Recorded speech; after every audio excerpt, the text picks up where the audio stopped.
그림은 뭔가 이렇게 막 애들이 그린 것 같은 약간 그런 느낌이 있지만 진지한 인간이라는 거. 일단 화가라고 하면은 한정적인 느낌이 들어서 포괄적인 작업을 하고 싶기 때문에 그런 욕심이 있어서 스페인어로 인생 만세라는 뜻입니다.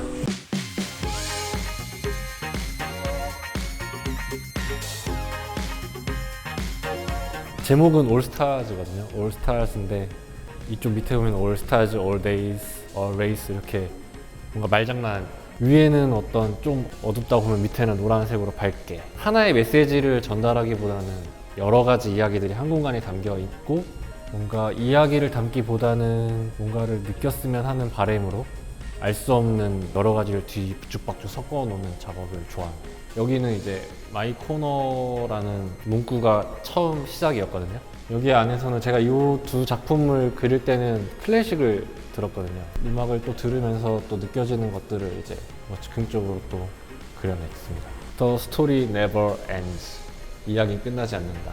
뭐 어떤 생각을 가지고 그렸는지 잘 모르겠는 상태로 막 작업을 위에 상단에 보시면은 이제 알 수 없는 기호들이 있죠. 이제 그게 제가 작업하던 리오 코드 한글을 저만의 그림 문자로 변형해서 작업을 했었는데 굳이 그렇게 할 필요가 있나라는 생각이 들었어요. 아마 이걸 그리면서 한글 자체로도 충분히 예쁘지 않나? 라는 생각이 들어서 그냥 한글을 적었죠.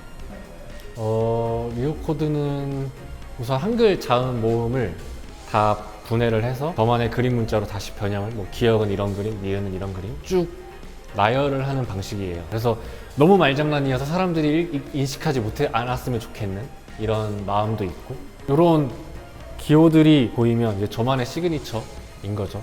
이 작품명은 뭐예요? 이 작품명이 비바라 비다입니다. 이번 전시의 타이틀인 콜드플레이의 타이틀곡이었거든요. 그 노래를 제가 되게 좋아해요. 후렴구를 들으면 다 아실 거예요. 빰빰빰빠밤. 저 기억이 안 나네 갑자기. 그걸 뭐라고 표현하지? 이렇게 아무튼 후렴구. 그 노래를 들으면 좀 경쾌한 느낌이 들거든요. 내용은 사실 그렇게 막 경쾌하진 않은데 가사의 해석보다는 그냥 그 음악 멜로디나 이런 것에서 느껴지는 분위기? 앨범이 비바라 비다 올 데스가 있어서 죽음에 대한 이야기도 그려보자라고 해서 일단 까만치기를 막 했거든요. 다른 그림들 같은 경우에는 그림을 다 마친 후에 제목을 정하거든요. 그래서 이것도 이제 다 그리고 그림 속에 있는 문구, 텍스트나 그런 것들을 타이틀로 그냥 많이 해요. 작품을 통해서 어떤 이야기를 건네는 게 아니라 뭔가를 느꼈으면 좋겠다. 색감이나 이미지의 어떤 구성이나 이런 거를 통해서도 충분히 느낄 수가 있으니까 사람이라면. 요거는 제목이 이제 드림매직이에요. 드림매직. 드림 플러스 매직해서 M을 합쳐서 드림매직. 그걸 의도하지 않았었는데 다 마치고 이제 제가 보면서 이거는 제목을 뭐로 할까라고 이제 고민을 하다가 이 문구가 재밌더라고요. 이렇게. 얘는 사실 딱히 내용이 없는데 그냥 보드가 재밌어 보여서 그랬어요. 네, 근데 괜찮아요. 네. 이 세 개가 한 세트인가요? 네, 한 세트로 작업을 했고요. 근데 뭐 따로따로 떼놔도 각각의 느낌이 있게 작업을 했어요. 일단 보드를 사서 바퀴를 떼고 흰색을 칠한 다음에 이제 멀뚱멀뚱 보고 있다가 그리기 시작했죠. 이건 일단 두꺼운 캔버스 천이죠. 근데 이제 아마 그림 그리는 캔버스 천이랑은 좀 다른. 얘네들이 네. 리오 코드인가요? 얘네들은 처음 이름 붙였을 때 리오 플로우였어요. 무의식의 흐름으로 계속 그리는. 짠짠짠짠짠짠. 우선 빈 병에 흰색 스프레이로 먼저 작업을 하고 그 위에 아크릴과 아크릴 마커. 타이틀을 보시면은 베니티거든요. 그게 허영심이라는 뜻인데 제가 미술을 전공하지 않았잖아요. 근데 미술 이제 전공한 친구들 석고상을 그리는 게 하나의 과정 중에 하나였잖아요. 근데 저는 그걸 그려본 적이 없거든요. 굳이 석고상을 보고 그려야 되나라는 생각이 들어서 석고상에 직접 그리면 되지라고 생각을 했죠. 그래서 허영심이라는 이름을 붙였고 네. 부러진 기타를 선물을 받았어요. 이제 기타가 목이 부러졌다고 혹시 작품으로 쓸 생각이 있냐고 연락을 주셔가지고 생각을 했어요. 아, 사망 사건을 만들면 재밌겠다라는 생각이 들어가지고 그래서 이렇게 폴리스 라인처럼 죽은 거예요. 기타는 수명을 다했잖아요. 기타로서도 사실 역할을 다 했고 저 기타는 일렉인데 저건 제가 치던 건데 쟤도 수명을 다했거든요.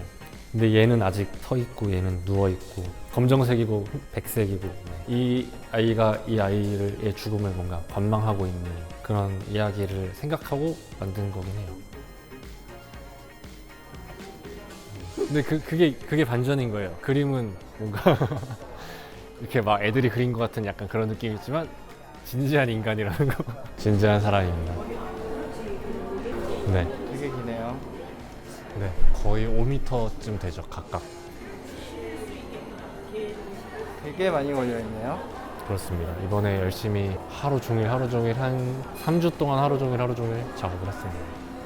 몇 점 정도 하신 거예요? 지금 아마 작은 거부터 다 합치면 30점 좀 넘어요. 그리고 뭐 꼴대랑 오브제 하면은 한 4, 50개 되지 않을까요? 벽에 근데 이 벽 앞뒤로 한쪽에는 꼴대, 한쪽에는 캔버스 그림들이 걸려 있습니다. 마지막 쪽에는 3면으로 걸려 있어요. 혹시 무대에서 뭐 공연을 한다거나 네. 퍼포먼스를 하는 거나 뭐 그런 계획은 없으세요? 이벤트를 지금 기획 중이기는 해요. 근데 아직 구체적으로 확정된 것은 아니라 가지고 기획이 완료되는 대로 또 바로 말씀드리도록 하겠습니다. 와우.